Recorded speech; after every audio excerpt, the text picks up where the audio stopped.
Well, good morning, everyone. I'm Dr. Cox. I'm the director for the transition program. I'm here to answer any questions that you might have. Just let me know what you're interested in. Good morning. Morning. I'm Crystal Smith. I'm a returning student back to Hill College, wanting to transition. I'm an LVN, graduated there almost 20 years ago. So I'm wanting to come back. And I know that we have to take the HESI or the TEAS test. We have to do that there on your site, correct? No, ma'am. You can do that at any site that provides it. And then all you have to do is make sure you get us a copy of the results. Okay. Have them send it directly to you, though.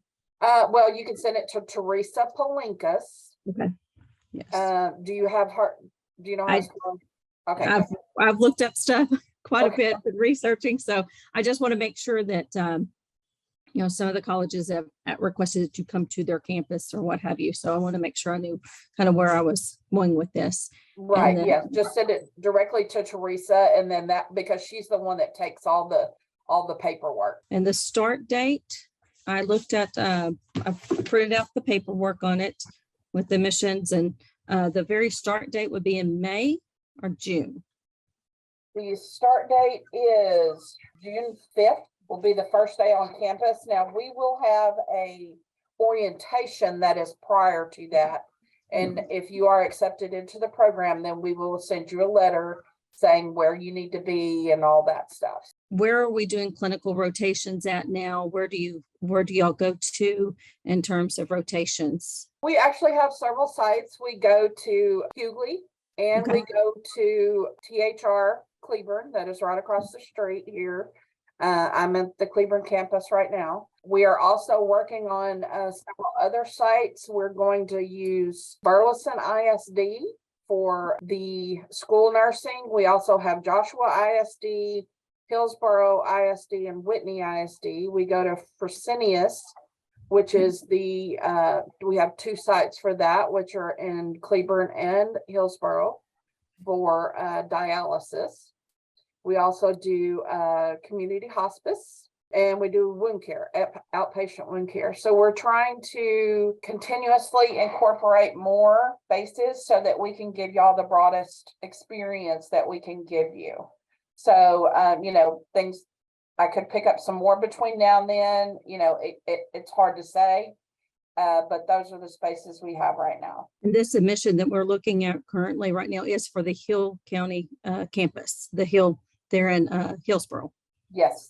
And I'm going to also be offering for the LVNs who work Monday through Friday, which a lot of people do, and we're not able to get a clinical space due to their work schedules. I'm also offering a Saturday, but we're going to look at those very carefully. The ones who actually need it are going to be priority going into that Saturday, and we can only take 10. We also have clinicals on Mondays and Tuesdays and Wednesdays.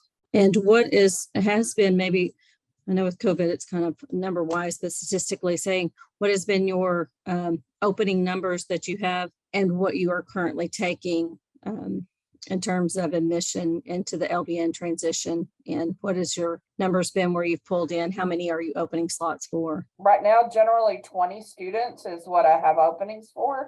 And you're only going to have, now, about the hybrid program, right? Is this for the BSN all the way through, or? No, this is for the LVN or paramedic who are transitioning. You only have, if you do the hybrid course, you only have to be not even on campus, but you have to only be with us for the clinical day. The lectures are all online. Okay.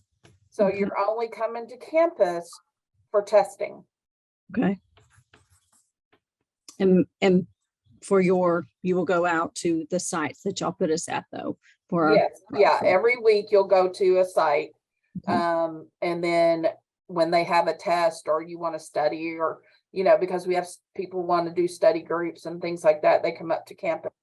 Other than that, it's just the 1 day a week. And that is separate from the 20 that you take in, that hybrid is? No, that's included in. That's good. Okay.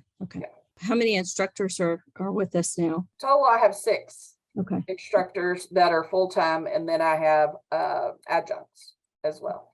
I'm looking forward to applying. I'm looking forward to having you. Make sure you stay in contact with Teresa, and she'll walk you through it all the way through the steps and make sure that everything is complete. I don't think I have anything else. I've got all the paperwork and all the things ready to go. So I don't Awesome. know if anybody else is a student on here, but are Yes. looking. I don't want to take up too much time.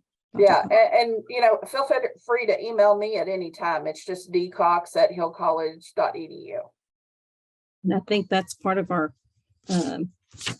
paperwork too. I know that Teresa's on there. I see her name on there as well. So the PALINKS, how do you say that again? Palinkas. Palinkas. Okay. Yeah. I'll get that down. Well, I hope I didn't take too much of anybody else's time. Oh, no, it was great. Thanks for coming on. And if you have any other questions, like I said, just let us know. Wonderful. Well, thank you for today. I appreciate it. No problem. Bye-bye. Can I ask a question to piggyback off of what Crystal asked, Dr. Cox? Can you share with the group a little bit about who the faculty are within the Associate's Degree of Nursing program? Sure. I got Ted Cross, does the hybrid program, and a lot of our clinical sites. And then I have Olivia Sanders Patrick. She is also, she and Ted are the 3rd and 4th semester. I also have in 1st and 2nd semester, I have Sherry Florence. I have Teresa Hamilton. And I also have Paula Hutchins. She does the mother baby online class for me.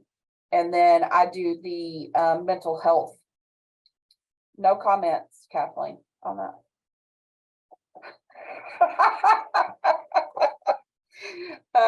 But I do the mental health course in the 3rd semester. And then of course I have 3 adjuncts. I have 4. I have Lori Mosley doing the face-to-face pharmacology classes.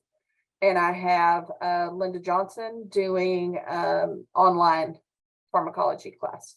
And then I have several that are helping out with lectures and things like that. Hoping to grow the program huge, so we just run out of space and run out of places to go and instructors. That's the plan. Dawn, I have a question for you. Okay. So I see on the flyer that it says the deadline is April 1st. Yes. So do you already have applications for this group?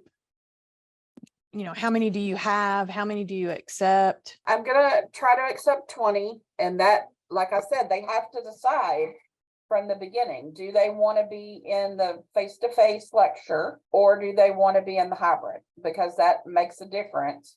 How many we have in each class, each section. We don't know right at the moment how many we have, because we don't really count them up until the deadline, because you can have 40 applications, but that doesn't mean they're going to complete. But these would be, so the students who are currently in the LVN program and currently in the paramedic, if they are finishing up, are they still considered for this application process? And if so, is that taken into account for them being accepted or not accepted into the program, or they have to be completely done? And Yes, they have to have a license okay. or a certificate Okay. to be able to apply. That's part of the protocol that we have. So it couldn't be any of those currently in the LVN program finishing up or the paramedic program finishing up. They already have to be done when they apply. Yes. Okay. Thank you. Mhm. Dr. Cox, Yes. you said that they have to decide when they make application, whether they're going to do hybrid versus face-to-face. So they can't start the program face-to-face and then something in life happens and switch to hybrid. Is that correct? It's a case-by-case basis. Okay. We look at the situation. We have had that happen. Because this is my first group that's graduating in this hybrid program. And we did have that happen early on last semester, and we did accommodate the student. Okay. So yeah, it's not, It's just for numbers basically, because we have the way we set up the instructors for clinical. we Okay, have to, we have to make sure our numbers. but ideally you want them to choose at the beginning. Yes, yeah, Okay. that would be ideal, but life happens, especially in nursing school. Okay, all right, thank you. Mhm. Dr. Cox, for anybody that's on that's not a Hill College student that's completely new and they're not sure what to do next, what are their steps to getting eventually admitted into the program?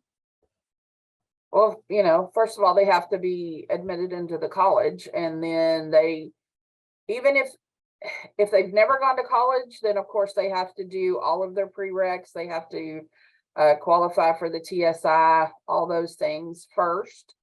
And then they can apply for our program, which is a totally separate application process. And then we go through their transcripts, make sure they have all the prereqs and the things that they need, including the TEAS test. Once they've applied to the program, then we start explaining to them, these are the immunizations you have to have. This is how the process is going to work. We have to have all of these things done before you can even start, because if you don't have, we can use COVID as an example. When all that went down, everybody had to have a COVID vaccination, or you were not going to clinical. Now they have allowed for doctor's notes. They have allowed for religious, preferences that, they don't take a vaccine. We can take notes for that and make sure that we have to give that in our attestation letters when we go to these clinical sites, saying that this is what's happening with this student. Now, do we restrict them from taking a COVID patient? No, we do not. That is what if they're going to be a nurse, that's what they're going to be taking care of, whether they have a vaccination or not. And so it is, and Hill College does not require it. So it is a case-by-case basis with the facilities we go to. And most facilities are still requiring that everyone wear a mask when they are in the facility. So, it's just things like that. If you don't want to get a flu shot, then we have to deal with that. But when it comes down to certain vaccinations and things like that, our hands are tied. There is nothing that we can do to help the student. And unfortunately, recently we've had several that have come that have not had any vaccinations. And so that creates issues not with us, but with the facilities. And we're guests in their home. So we can't say what they do and what they do not do, unfortunately. But Teresa Plinkus is our point person, and she's the one that, she's extremely knowledgeable about everything that we do. If she has a question, she sends me an email or she calls, and we can straighten it out pretty quickly. So I have a question. On the she was talking about extra points, like if you from your employer. What does that need to say, I guess, is what I'm asking. On the reference pages that you get from your employers, I guess what she's talking about is if you have certain skills or you have certain, maybe certificates or something, then that is taken into account. Oh, okay. Yeah. Like starting IVs or wound care. Right. Okay. Right. Thank you. I have another question that isn't necessarily ADN transition, but it is a little ADN related. I'm starting to have several students who are coming in with AP scores from the high school, like they come in with AP credit for English. And we post that to their transcript. I know that the requirement is a B or better. And so on the transcript, it actually shows up as a CR, will the nursing program accept the CR, or are they going to need to retake that course? We have never taken them in the past. I don't know if there's been a change of policy or anything on an AP course.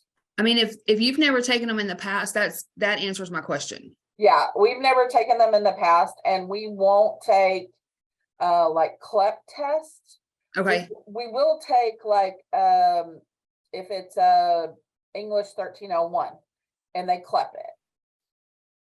We look at that, see, but any kind of science or anything like that, no, we will not take it. Okay. Thank you. I have a question. Okay. I'm trying to specifically apply for the hybrid because I live a little farther away. Uh-huh. And I've submitted my application already, but I don't remember anywhere on there that specifically said, hybrid versus face-to-face. Like, which one are you applying for? When all of the application process is she's got all your stuff, and by the deadline, April 1st, when we go to look at all of them, she will send out an email and ask you which one you prefer. But you can always email her now and tell her that is what you would prefer, and she'll mark it on the paperwork for me. I think Teresa's probably tired of me. I've been harassing her for like the last month. Hey, that's what we're here for. If you don't know, we need to explain it to you. So please do, please call or email as much as you need to make sure that we're getting you the information that you need. Okay, cool. Thank you. Patrice, are you a possible student? Have you applied? Yes, I've already sent my application in and everything, and I had to retake a bunch of prereqs.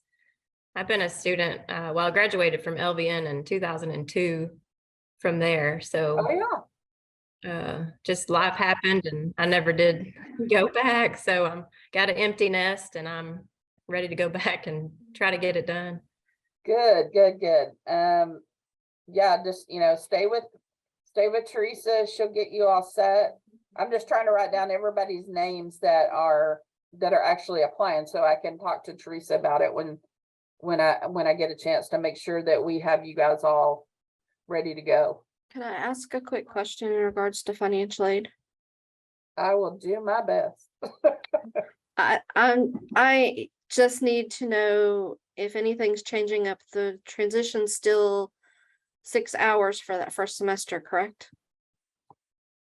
Nothing has changed, yes. Okay, so students that are coming into it are being told from financial aid standpoint that they're only going to be eligible for half-time Pell student loan eligibility still as long as they're in those 6 hours.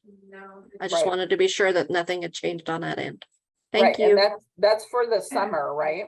Yes, that would be that first summer semester. Yes, that's correct. Okay, thanks. What's the time commitment for the summer transition students? For the first semester, they all go, the LVNs and the paramedics. They go 1 day a week to practice their skills, and then they check off on their skills. They'll also do a math test to make sure that they can do the calculations, because some of them, they've been out for a little while and it's harder for them to get back into how to do the math and things like that. We also have the class itself is online. So Miss Sanders Patrick is the one who teaches that. Now, I say online, but she is there every single day that we have students in the building, because she wants to make sure that they are getting what they need, even though it is an online course. So she is available on those days, and it's Tuesdays and Wednesdays are the days that students are required to be there. One of those days, the instructors will split them up. If we have more than 20 students, which would be awesome, we will split it up on Monday and Thursday as well. We'll have to spread it out, but each student only has to go one of those days. The second summer is the LVNs complete after they pass that section and they're ready to go into the fall. The paramedics, they also have to have more clinical hours, so they come second summer and they go 2 days a week to clinical, which is 24 hours each week. They have 2 12-hour days, and those are generally on Mondays and Wednesdays. And they are with Ted Cross when they go on those. Now, once they've passed that section, then they meet up in the fall with everyone else, from the original ADN students, the LVNs, and the paramedics all meet up in that fall semester, and then they finish out together. Hey, Dawn, I hate to back you up, but what 6 hours is it that the students are enrolled in during the summer? It's the transition class, and what other class? It's just one class for that first section, and it's 1327 is the LVN course, Mhm. and 1417 is the paramedic course. So it's only one course that they're enrolled in for that first semester, correct? Yes. Can they take any other course with that class while they're in that? Like out from us, or Yeah, if there's something else that they could take, or you've already looked at prereqs and there's nothing else they can take as required of the program before they go into the fall. oh yeah, I mean, if they could, there's no problem with that. I mean, as long as they can handle it, then sure. Because But I just want to clarify, if the student's only enrolled in that 13 RNSG 1327 or the, what did you say, 1417 for the paramedic, is that right? yes, If the student's only enrolled in that one class and they would not be eligible for a halftime Pell, it would only be a less than halftime Pell, and they would not be eligible for student loans. right. So that may be hard for some students, but that's why I asked the question, if there's another class, like I see all the prereqs on the vocational nursing transition where, of course, A&P 1 and 2, lifespan, Comp 1, and college algebra are all going to be required before they even get into the program. So I guess they could take that creative arts or something later on to help that out if they needed to. When I look at the lecture hours and the lab hours, Mm-hmm. it's 5 hours. What's 5 hours? That's what I have down as for 1327. Now, I don't know what it looks like on y'all's end, Well, it's just but the that's credit, what the board requires us to do. right? Um, But the so I don't course, know if yeah, you the- count it as 6. the course is a 3 credit hour course according to the rubric RNSG 1327. So that's 3 Right. credit hours. So that's what it would count for financial aid. So that's why I just wanted to clarify if there's another course that you're requiring along with that, or it's just the one course. No, it's just the one course. It's Okay. all Okay. in together. Now, and like I said, it's 2 separate courses, but one's LVN and one's paramedic. Paramedic. Okay. And then in the second summer, the paramedics take the RNSG 1260. Okay. So I guess for those of you in advising, that might be something you kind of point out to those students if you're working with them, that if they're just taking the one course, they're not going to be eligible for their student loans if that's all they're eligible for. And they would only be eligible for a less than halftime Pell unless there's something else they can take within the degree to meet that requirement for their student loans. Right. And there's no reason why they couldn't. Yeah. There is, let's see, let me pull it up here. Yeah, I just want to make sure we're communicating that effectively to those students that are looking at financial aid, helping them, because they're probably not working or working less than normal hours, trying to make ends meet for their families and stuff. So Yeah, absolutely. I know micro is a big thing for the paramedics. mhm. I don't necessarily know that I would have taken it in a a summer, summer. Mhm. but I mean, it's up to them if they want to do it, but they definitely can do that micro. which is the 2420, but they got to have a B on it now. So Well, and that's why I was looking down at the elective, because you've got a creative arts or philosophy and culture. So, I mean, there may be something like that they could take in that summer session.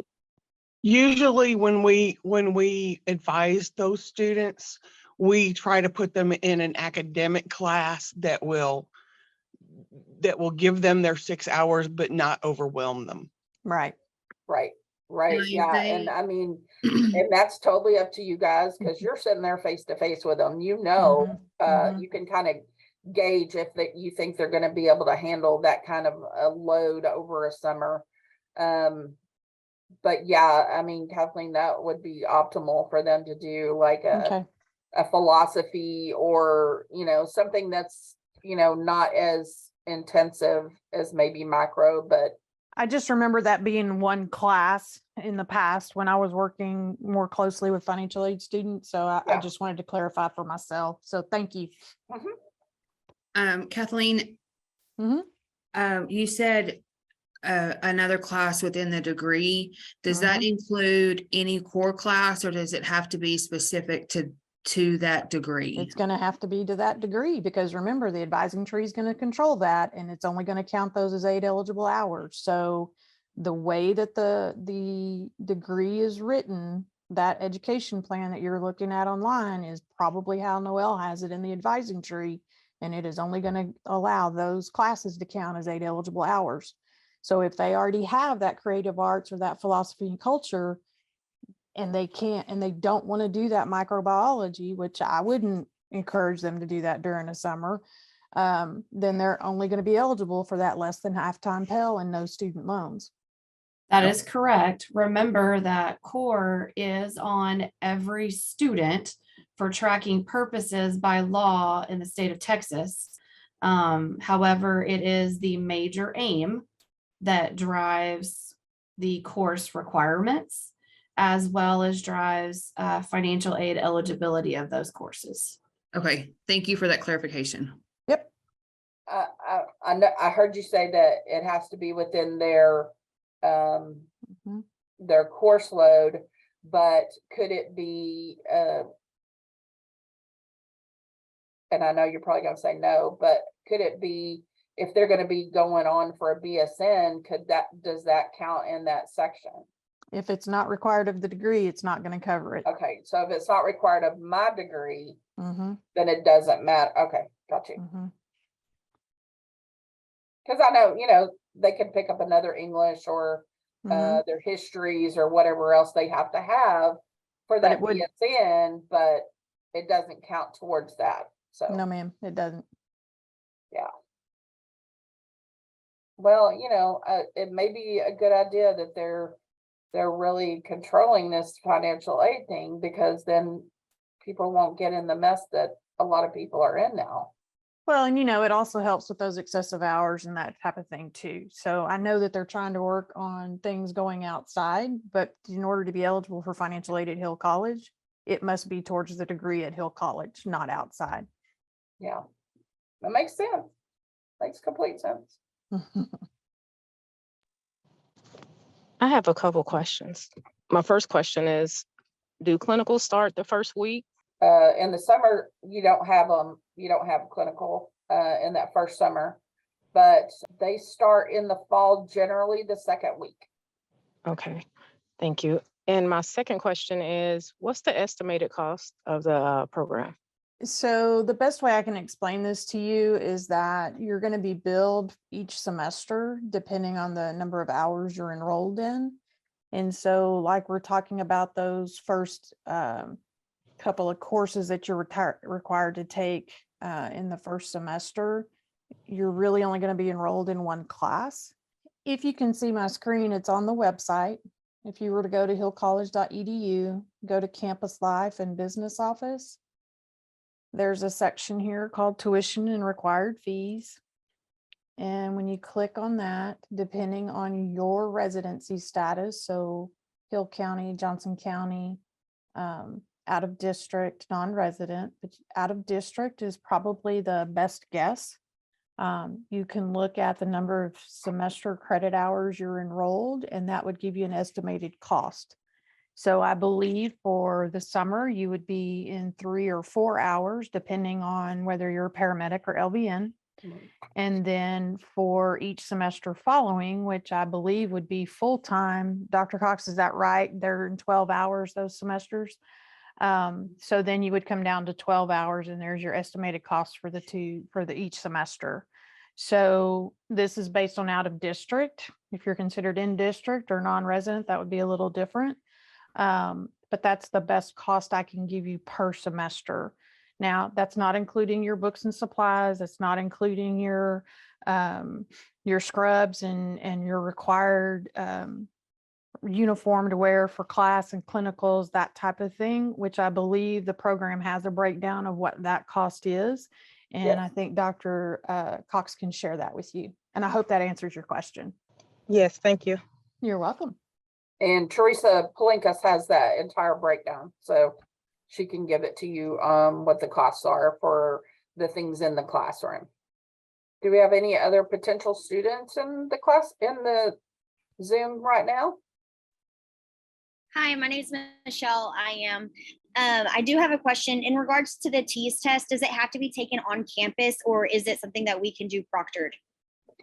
The TEAS test can be taken anywhere that it is allowed to be taken. You can do a proctored through ATI, and I think it's a little bit extra to do it that way, but yes, you can. Okay, I mean, I scheduled to have it taken on campus, but I noticed when I was logging on and, signing up for it, that it did say proctored. So I was just asking if that was an option or if it was a requirement to take it, on campus. Well, it's a requirement to be proctored. So if you're taking it on campus, then it is proctored. Right. Yeah, I understand having to, show your screen and, show the room and all of that when taking it. So, okay, thank you. Yep. Mm-hmm. Brandy, are you still in Burleson? Yes, ma'am. Okay. So you're on the new campus.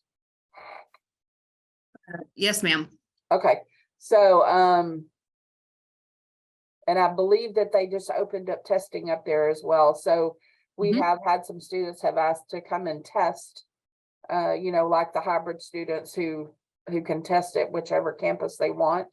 And so we are putting that information out that they can come and test at the Burleson site. They just have to check, what the hours are and things like that. So we have testing here on Wednesdays from 8 a.m. to 7 p.m. And that information is located on the testing center website, Dr. Cox. Awesome. And also, I believe that the online booking system now includes the Burleson Higher Education Center for Wednesdays. Fantastic. Yeah, they've been asking us for a while, so that works out great because there's a lot of students, up in that area, and it's easier for them to just run up, take a test, and then go back to what they need to do. So it's tough for these people who are, already out there working, the LVNs and the paramedics. So we're trying to make it as smooth a process for them as we possibly can. And then Lynn, were you on here when I said we were going to have that Saturday clinical? I apologize. I was late. I was with a student. So no, we were going to have a Saturday clinical. Yes. We've had a lot of the LVNs ask because they work usually Mondays through Friday, and they were not able to come because they couldn't get off for a clinical day.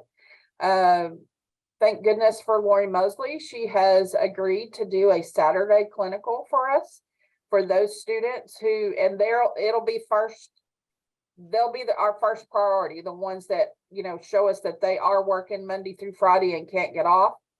Then they'll be able to go on that Saturday clinical. Okay, great. Thank you. Thank you.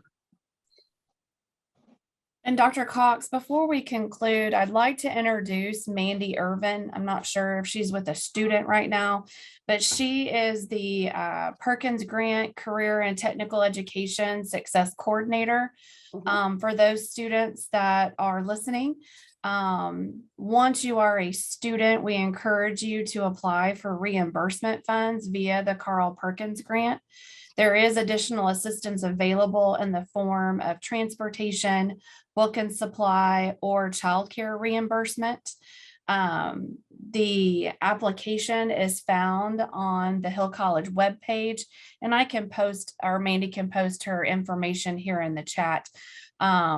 So that is an additional application. Once a student has been accepted, admitted into the program, students are required to submit some additional documentation as well as an attendance calendar.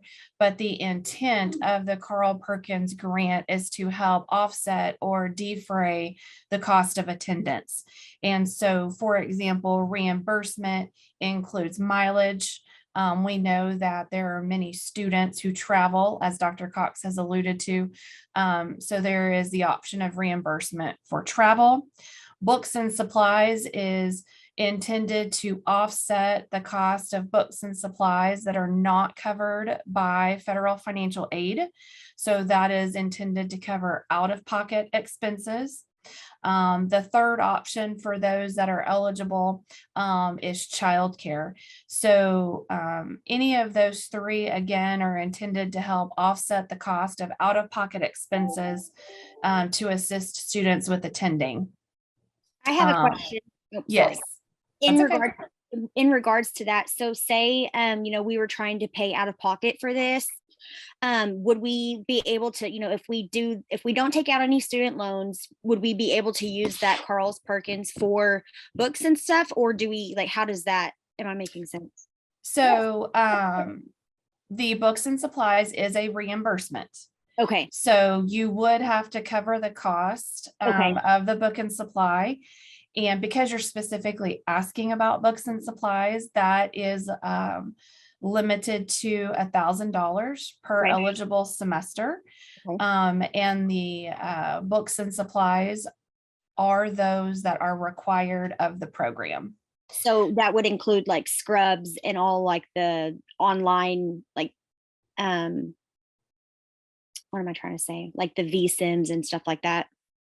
Yes. Okay. Yes. Okay. Thank you. Yeah, any of the electronic books, things like that, that all falls under that. And there's also too, Noelle, you may help with that. There are a lot of other grant, like scholarships and things like that nurses can apply for. And well, some of them are just generally anybody can apply for. Even if you can get that, some of them are like $500. I mean, that's a lot. That is. That goes a long way. So that's another thing, get with Mandy on that as well. She's posted her information. I'm sure she'd be able to point you in the right direction for those kind of grants or scholarships as well. And whatever you need, please reach out to us and let us know. And we will try to find the funds that you need so that you can be successful. Okay, perfect. Thank you. There is an online scholarship application. It's open right now for fall, but we also use it, excuse me, for the summer. So if you go to the Hill College website and click on apply now and down to scholarships, it will take you to that application.